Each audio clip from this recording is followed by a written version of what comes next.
La Reserva Federal ayer empezó a despejar bastantes incertidumbres sobre lo que se espera para la economía norteamericana, en donde nos dijo principalmente tres cosas: que la economía norteamericana se está desacelerando, pero no ve todavía riesgos de recesión; que la inflación va a subir este año 2025, pero será algo transitorio; y que el mercado laboral, la verdad es que no va a sufrir mayores, digamos, problemas ni turbulencias según sus proyecciones hacia adelante.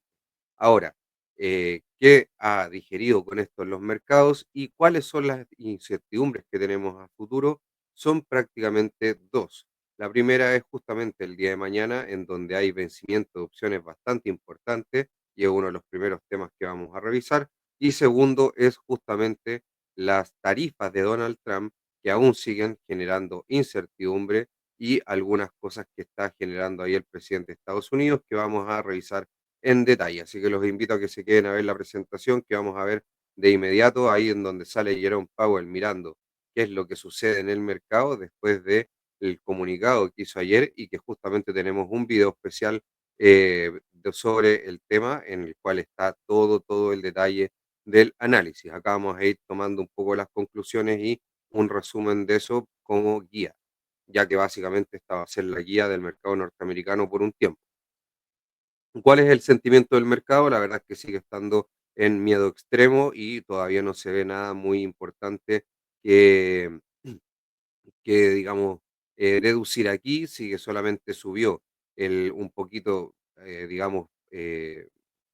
sentimiento positivo el mercado, solamente en 2 puntos, pero la verdad sigue estando muy malo y sigue estando en miedo extremo, así que no hay muchos más comentarios al respecto. Si acá en los niveles de opciones hay bastante que comentar, en donde justamente la resistencia principal, que es esa famosa call wall, y la resistencia diaria, que son opciones de vencimiento diario, estaban antes en 6.500 y 5.725, y la principal baja a 6.000 y la diaria baja a 5.007, perdón, sube a 5.740. Por lo tanto se aprieta ahí un poquito la parte de arriba de las resistencias del mercado, y justamente después en la parte de abajo se sube, pero en forma conjunta, el soporte y también, o llamada fútbol, por ejemplo, es lo mismo, si lo vemos en forma como más de análisis técnico o lenguaje de opciones, pero son niveles gamma de opciones estos, no son niveles, digamos, exclusivamente de análisis técnico, pero todos entienden mucho mejor el lenguaje de resistencia y soporte a veces que estas famosas fútbol y callwell. Después uno se va acostumbrando. Estas subieron del 5.500 al 5.650 en forma igual, y eso va dando un soporte un poco más arriba al mercado, y este famoso esqueleto que yo siempre les digo, el cual está subiendo, y eso es positivo para que las caídas por lo menos no se vea que sigan a futuro. Por supuesto que esto puede cambiar y el mercado de opciones no es un oráculo, pero sí, por supuesto, nos sirve por justamente los volúmenes que tiene. Y los volatility triggers bajan del 5.995, el de mayor duración, y de 5.720, el diario o el 0 DTE, a 5.835 y 5.660, que justamente eso es positivo a mi gusto, ya que los volatility triggers están más bajos y es mejor para que el índice empiece a cotizar sobre ellos y no estar sujeto a tantos eventos de volatilidad extrema, o básicamente estas caídas verticales que vimos en este último tiempo. Generalmente cuando cae la cotización, digamos de una forma clara, bajo el volatility trigger, tienden las liquidaciones a hacerse mucho más verticales, con mayor violencia o fuerza, y justamente esos son los aumentos de volatilidad y que también se ven reflejados como alzas en el VIX. Ese más o menos son los comportamientos normales, por lo tanto, por eso son importantes los volatility trigger, y son importantes las call wall y las put wall, que son las resistencias y soportes, tanto de vencimientos de opciones de más de un día, y también las 0 DTE, para ir viendo cómo está el esqueleto del mercado.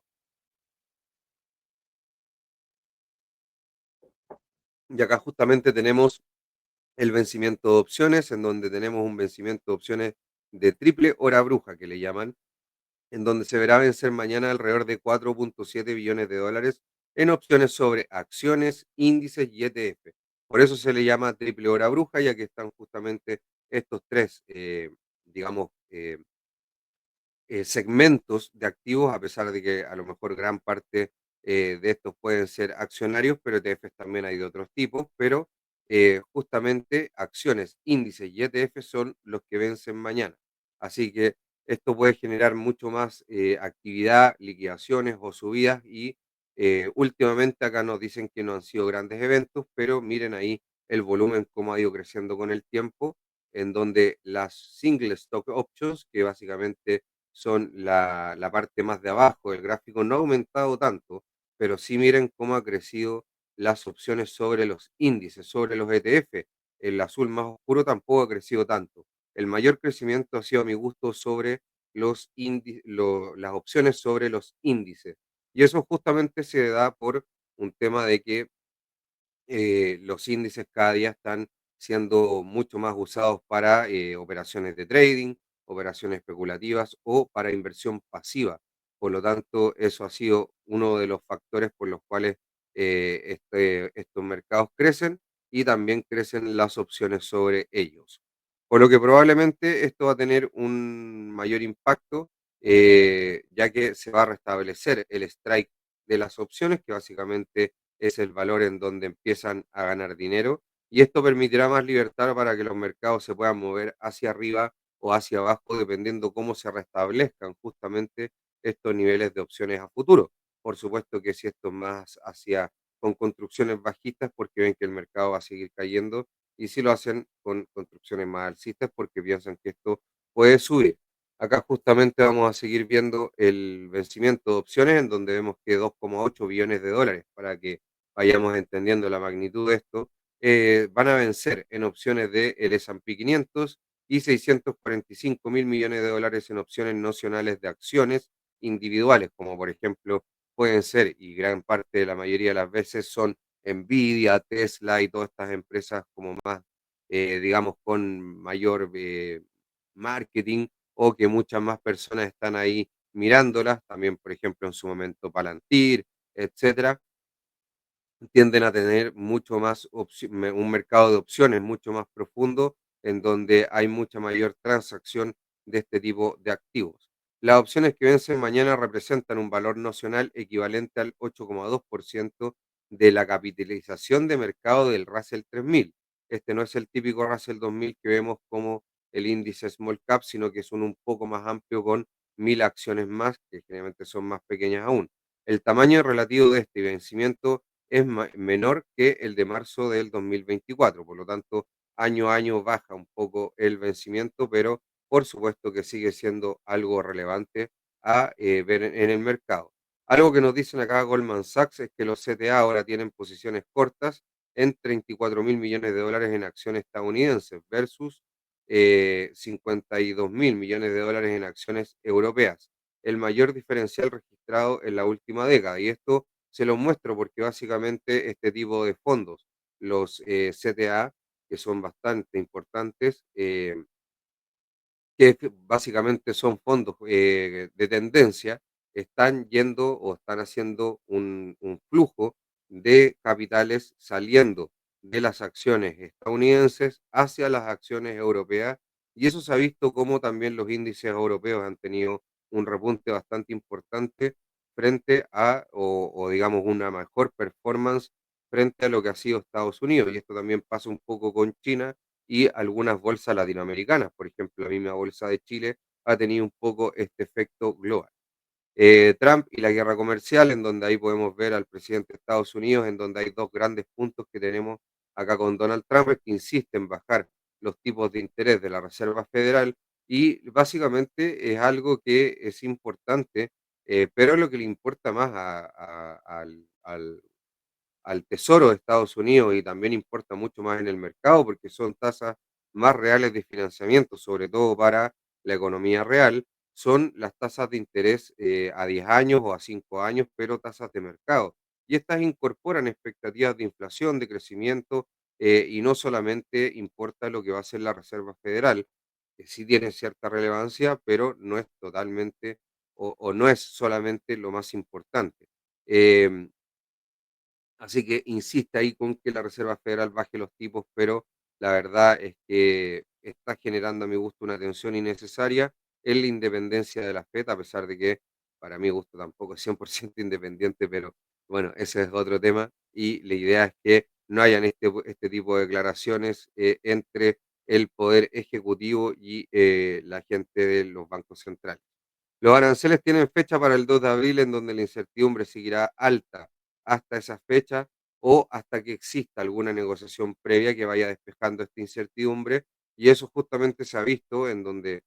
aún permanece con un menor, digamos, pronunciamiento, pero aún sigue la estructura de la volatilidad invertida, en donde hay mayor volatilidad esperada a corto plazo que a largo plazo, y eso está justamente incorporado por toda esta incertidumbre que hay hasta la fecha del 2 de abril, eh,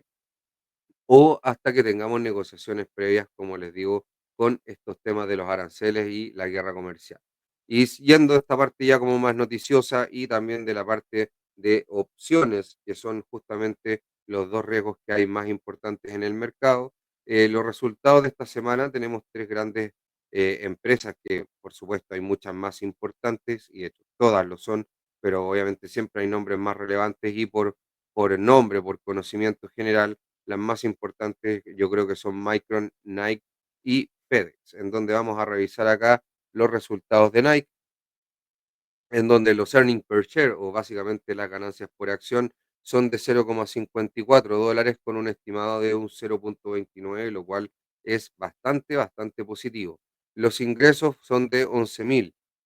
punto 11,27 mil millones de dólares con un estimado de 11,03 mil millones de dólares. Por lo tanto, también en ingresos supera las expectativas del mercado. En ingresos netos tiene 794 millones de dólares versus un estimado de 424 millones y la verdad es que es bastante superior lo que obtiene realmente en sus resultados Nike a lo que se esperaba en el mercado. La verdad es que ha tenido también bastantes problemas en los últimos trimestres con su performance. Beneficios antes de impuestos 844 millones y con un estimado de 523 millones y un margen bruto de un 41,5% y un estimado de un 41,9%, pero en general los resultados bastante bien. Y después vamos a ver cómo le ha ido justamente en lo que ha hecho el precio, digamos, cuando vayamos a la parte del gráfico. Muchas veces los resultados pueden ser positivos, pero a veces el precio no justamente acompaña eso y a veces puede ir hacia abajo o puede pasar absolutamente lo contrario. Obviamente siempre tiene alguna explicación, pero no es justamente directo que, tuvo mejores resultados, va solamente subir. Eso es lo que les quiero tratar de explicar.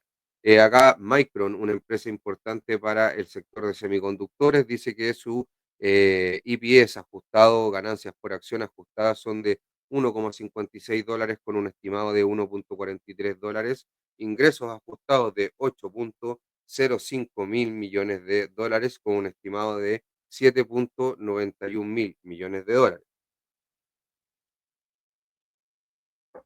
Por lo tanto, por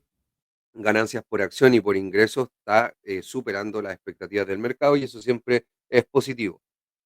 Flujo de caja de las operaciones, 3,94 mil millones de dólares con un estimado de 4,2 mil millones de dólares y esto por supuesto que no es muy bueno, siempre ahí el flujo de caja es importante que sea positivo, este es positivo, pero no más que el estimado, y a eso me refiero con lo que estaba diciendo.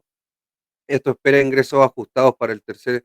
esta espera ingresos ajustados para el tercer trimestre entre 8,6 mil millones de dólares y 9 mil millones con un estimado de 8,55 mil millones de dólares. Hasta ahí sube tras los resultados, pero vamos a ver cómo anda Micron porque después empezó a caer, así que hay que revisar cómo anda en el gráfico posterior a esto. Y revisando lo que pasó en la semana de Estados Unidos en la parte macroeconómica, la verdad es que ya no hay mucho más el día viernes que contar, así que por ahora va a ser como una revisión semanal esta parte, en donde el Core Retail Sales fue de un 0,3% y en línea con lo que se esperaba con el mercado el día lunes, y el Retail Sales fue más bajo, un 0,2 con un esperado un 0,6, pero superior a los datos anteriores que fueron negativos, por lo tanto las ventas, que esto quiere decir de que las ventas retail están bien, pero no tan bien como se esperaba. El día 19, que justamente fue el día de ayer, básicamente fue la decisión de la tasa de interés lo más relevante, en donde tenemos el especial y justamente después la vamos a comentar, pero básicamente la tasa se mantiene en el rango del 4,25 al 4,5%. Y el día 20, que es el día de hoy, el día jueves, teníamos Initial Jobless Claims, los cuales fueron de 223.000 y con un esperado de 224.000 y un dato anterior de 221.000, por lo tanto, mejor al dato anterior, pero peor que el dato esperado. El índice de manufactura de la Fed de Filadelfia tuvo un valor de un 12,5 con un esperado de un 8,8 y un dato anterior de un 18,1, por lo tanto es peor al dato anterior, pero muy superior a lo que esperaba el mercado. Y después tuvimos también ventas inmobiliarias, las cuales fueron mayores a lo esperado por el mercado, así que eso es positivo para el sector que está bastante alicaído, al igual que varias partes en el mundo, con el aumento de la inflación y el aumento de las tasas de interés de largo plazo, lo que aumentan los créditos hipotecarios y eso hace que muchas veces el costo no sea abordable por distintas partes del mundo. No solamente es un fenómeno en Estados Unidos, también ha pasado en Chile, en Europa y en muchas partes. Acá el resumen de la Reserva Federal es que bajan levemente las predicciones de crecimiento del PIB, en donde vemos que en December Projection, que básicamente siempre está en la parte de abajo de las líneas, que es la proyección anterior de diciembre, el crecimiento iba a estar en 2,1 y se va al 1,7 para el próximo año de un 2 y se va ahora al 1,8 y en el 2027 se esperaba un 1,9 y ahora un 1,8% de crecimiento, mientras que el crecimiento a largo plazo tendencial se espera que esté en el 1,8% con las condiciones actuales del mercado según la Fed. La tasa de desempleo es levemente más alta y no se deteriora mucho el mercado, el mercado laboral, en donde justamente ahí la tasa de desempleo sube levemente este año del 4,3 al 4,4, el próximo año sigue anclada al 4,3, el 2027 igual, y una tasa neutral o de pleno empleo de 4,2. En la parte de la inflación, la inflación, digamos, normal, no la core, que es justamente sin volátiles, que son la energía y los alimentos. El PC normal va a subir del 2,5 al 2,7 en el año 2025, este famoso inflación transitoria para el próximo año del 2,1 al 2,2 y el 2027 ya converge al 2%, la cual sería la inflación de largo plazo según la Reserva Federal, y para la parte core sube del 2,5 al 2,8 para todo el 2025, después se mantiene en el 2,2 para el próximo año y después en el 2% en el 2027, mientras que los Federal Fund Rates se mantienen con las mismas perspectivas que habían antes. Por lo tanto, esta es la nueva guía de la economía de Estados Unidos y las principales conclusiones son que no hay una recesión, pero hay una desaceleración del crecimiento en Estados Unidos mayor al que se esperaba antes y esto justamente muy afectado por el tema de las tarifas y una mayor inflación, la cual va a ser principalmente transitoria en el año 2025. Y acá justamente Powell, una de las cosas que dijo el día de ayer es que reconoció que existe una cierta inercia en los cambios de los pronósticos económicos y que aún es pronto para evaluar si será apropiado ignorar los efectos inflacionarios de los aranceles. Y básicamente toda esta inercia que dice justamente es porque va recibiendo nueva data, pero esta nueva data generalmente, eh, igualmente, día a día tiene mucha incertidumbre. Por lo tanto, después justamente concluye que la incertidumbre actual es inusualmente alta y que la Fed espera más claridad antes de tomar medidas. Y justamente uno de los problemas que hay actualmente es la incertidumbre y es la incertidumbre que se ha generado en los mercados por la incertidumbre de políticas económicas y esta se ha generado también por la incertidumbre en la guerra comercial. Ese ha sido más o menos en los drivers que han habido y el desencadenamiento de incertidumbre que ha existido según lo que nos vimos justamente también en un gráfico ayer de una casa de estudio bastante importante. Y acá vamos un poco con la inflación, ya que uno de los principales factores por el cual la Reserva Federal estaría teniendo problemas para bajar las tasas de interés y también uno de los mayores problemas en sus proyecciones, porque básicamente si tuvieran una inflación más baja, podrían apuntalar con baja de tasas de interés las caídas en el crecimiento y atenuarlas a futuro. Eh, Justamente acá Tom Lee, un estratega de Wall Street, nos dice que la inflación interanual se desploma en el último mes y acá justamente está viendo la inflación implícita que se ve a un año, en donde está cayendo del 2,73 al 2,45. Y es muy importante ya que también Jerome Powell ayer dijo que le importaba que la inflación a largo plazo estuviera anclada y justamente la inflación implícita a distintos plazos a futuro nos va diciendo si está anclada más al 2% o no. Y acá se ve justamente que está cayendo bastante la expectativa de inflación a un año y algo que también vimos el día de ayer, pero lo vamos a recordar, es que las tasas implícitas de inflación básicamente eh, la resta entre las tasas nominales y los tips, que justamente son los que están midiendo el tema de las tasas reales, digamos. eh,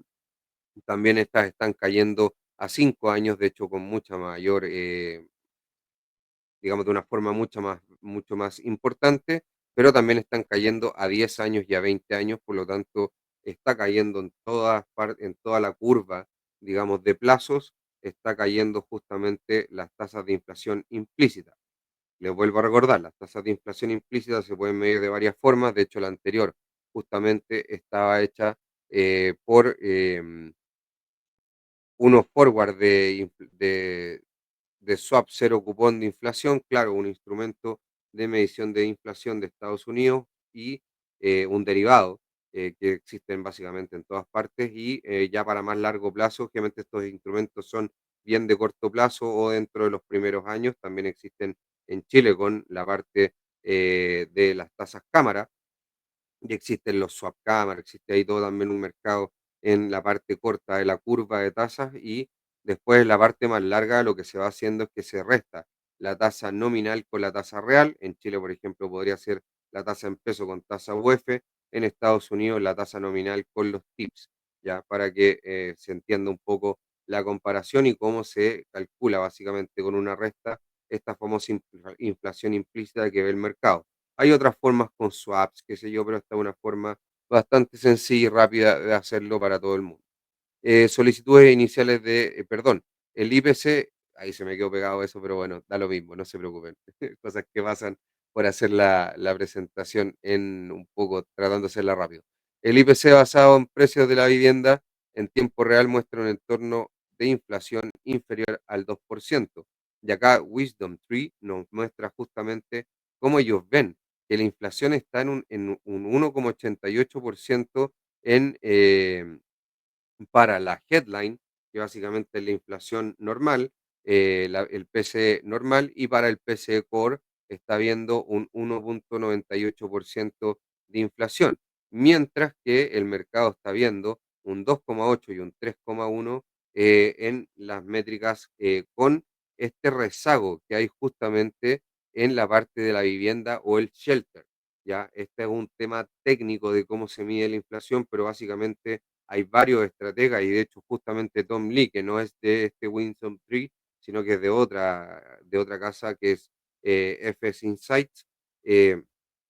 está diciendo básicamente lo mismo hace mucho tiempo, que el shelter que se calcula, hay unos cálculos ahí con los precios inflacionarios que tienen que ver con el mundo inmobiliario, están con un rezago muy importante y que hoy en día, si se hacen, digamos, estos o se calculan estos modelos de inflación con esta data de tiempo real, el entorno de inflación ya estaría bajo el 2% y esto soltaría un poco presiones a la Fed. Vamos a ver si esto es así o no, pero son opiniones que son bastante válidas de revisar, básicamente sobre todo por la trayectoria que tienen los que las emiten. Y acá las solicitudes iniciales de desempleo nos dice justamente este gráfico que se mantienen muy cercanas a lo que fue el mes anterior, en donde las solicitudes iniciales por subsidio de desempleo de Estados Unidos aumentaron solamente en 2.000, y es justamente lo que se podía ver del gráfico, que el aumento fue marginal, hasta alcanzar las 223.000 en la segunda semana de marzo, ligeramente por debajo de las expectativas de mercado de 224.000, manteniéndose en niveles históricamente bajos. Por lo tanto, esto es positivo porque las solicitudes iniciales de desempleo son justamente las que se hacen cuando una persona queda sin empleo inicialmente ese mismo mes. Por lo tanto, nos van midiendo de alguna forma los despidos o las salidas que hay de los funcionarios o de los empleados del mercado laboral, de sus trabajos, y por supuesto que eso muestra que hay cierta debilidad en las empresas que están justamente haciendo recortes de personal. Así que es una métrica bastante importante a ir siempre revisando.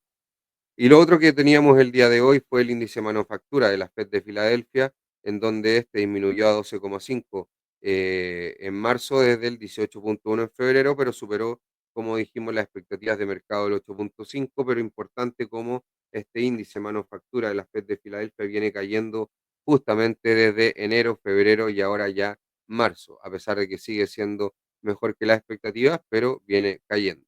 Y la última slide que tenemos para mostrar justamente son las expectativas de recortes de tasa, en donde hasta ahora, el 2025, se están descontando prácticamente ya 2,6. El día de ayer eran prácticamente 2 y un poquito más, hoy en día ya son 2,6, y a lo mejor, si tenemos mayores complicaciones en la economía,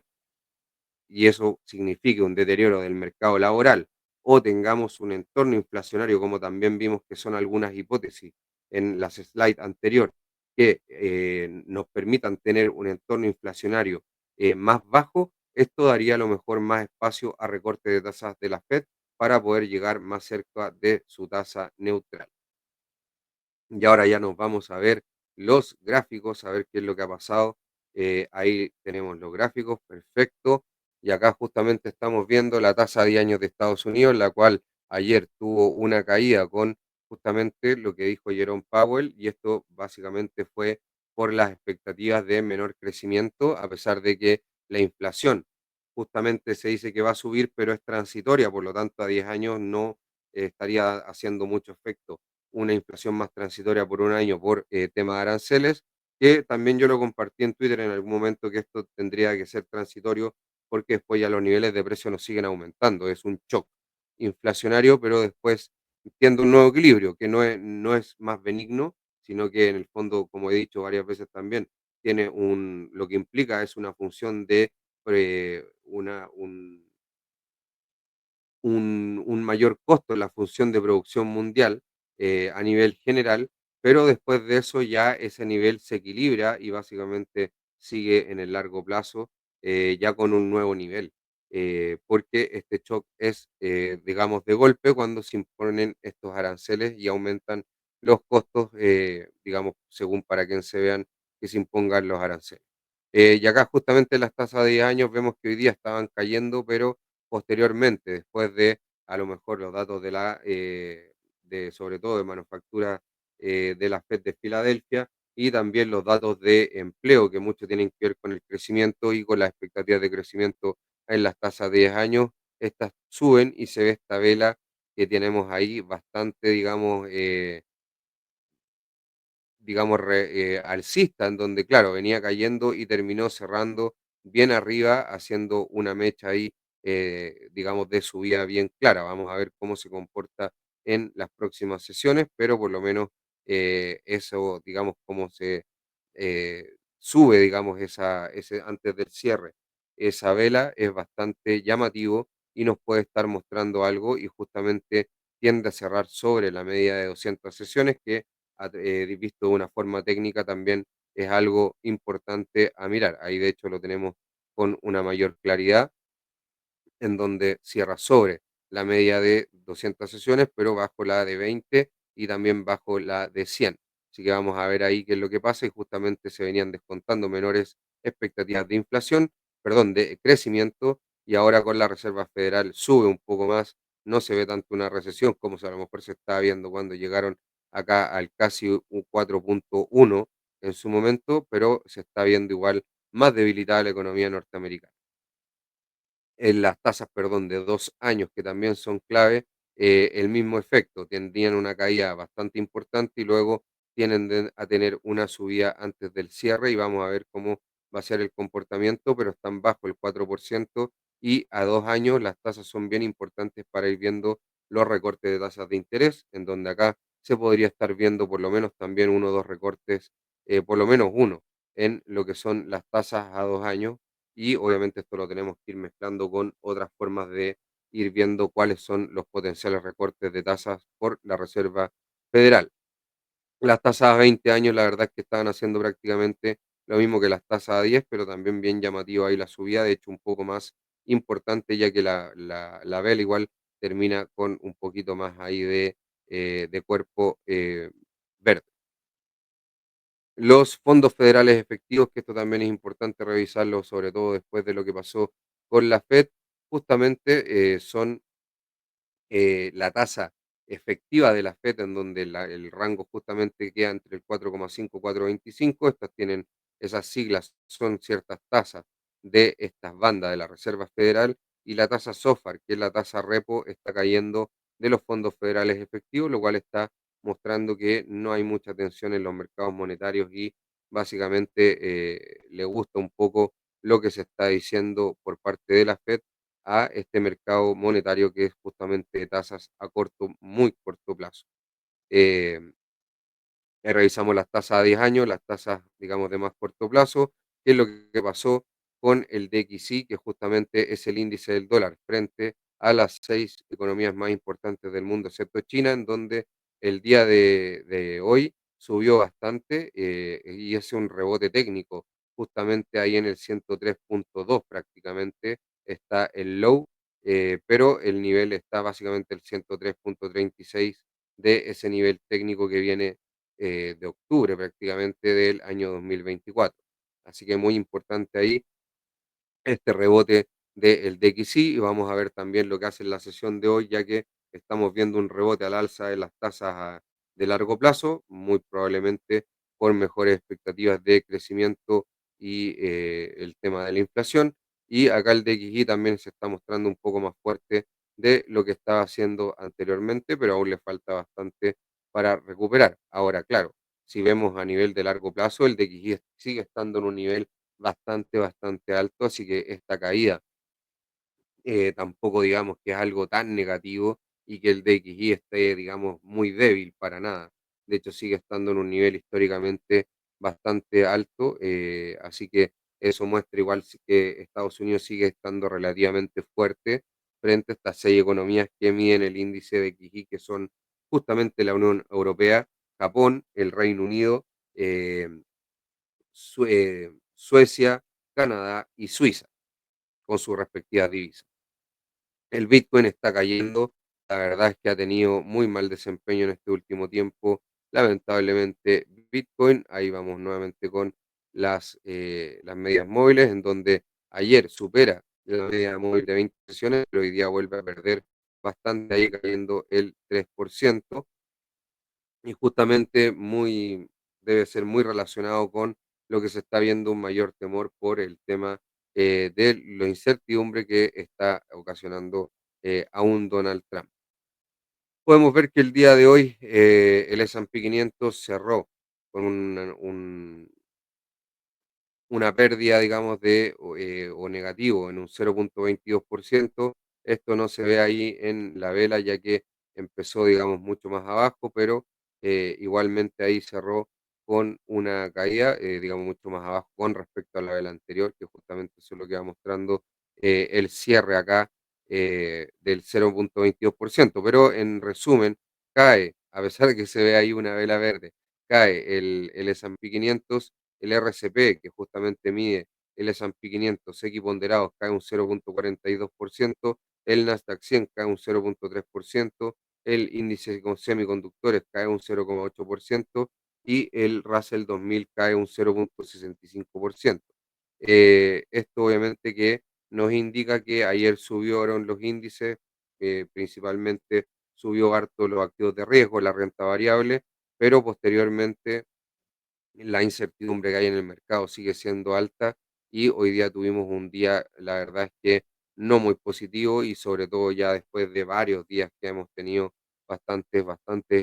liquidaciones y caídas verticales en los índices norteamericanos. El VIX, que es importante revisar, vemos cómo ha caído acá en este último tramo, pero miren, acá rebotando justamente en un volatility trigger a los 19.5. Recordemos que el VIX es también un producto financiero, así que ahí tuvo un rebote el día de hoy, no siguió cayendo de forma tan violenta, pero sigue estando bajo 20, que es positivo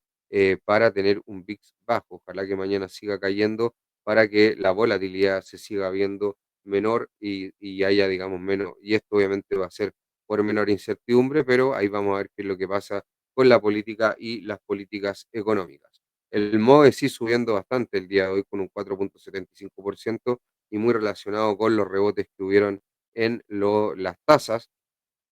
y esto está dado justamente por expectativas, como les dije, de crecimiento, inflación que se están ajustando con lo que pasó con la Reserva Federal. El oro sigue su camino al alza, sigue subiendo, ya superando los $3.000, y esto es básicamente por, como he dicho ya varias veces, aumento de incertidumbre, no lo voy a volver a repetir. El petróleo está subiendo, esto es bastante positivo, ya al nivel del 70, obviamente que un petróleo muy alto no es positivo, pero que esté cayendo muy abajo nos puede indicar peligros de recesión, pero también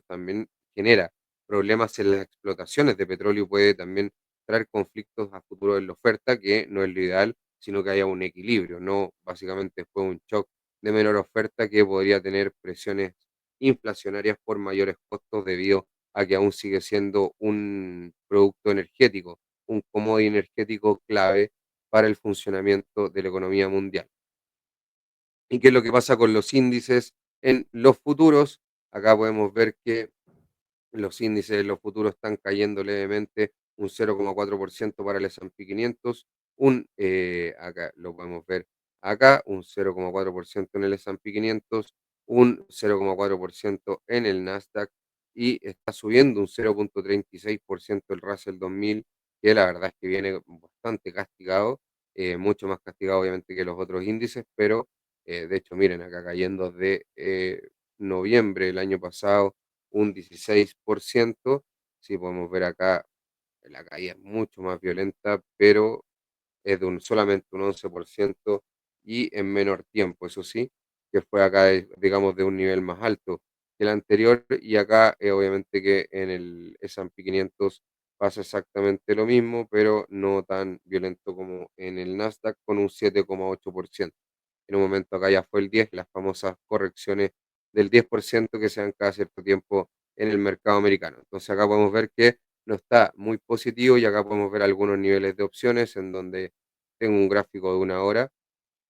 y está ahora en este rango entre los 5.640 y 50 y el 5.700, en donde le va a costar acá, llegando al volatility trigger importante, cae el 7.715 y después acá ya en la zona de cero gama más arriba. Ya después de eso no vemos nada prácticamente hasta la Cold Wall A6000 en una construcción más detallada de opciones que tiene Spot Gamma. Y acá también lo vemos con el Nasdaq, en donde justamente estamos en el rango del 19.500 con el 19.700 prácticamente. Obviamente ponen están los niveles un poco más abajo. Y después de eso tenemos los niveles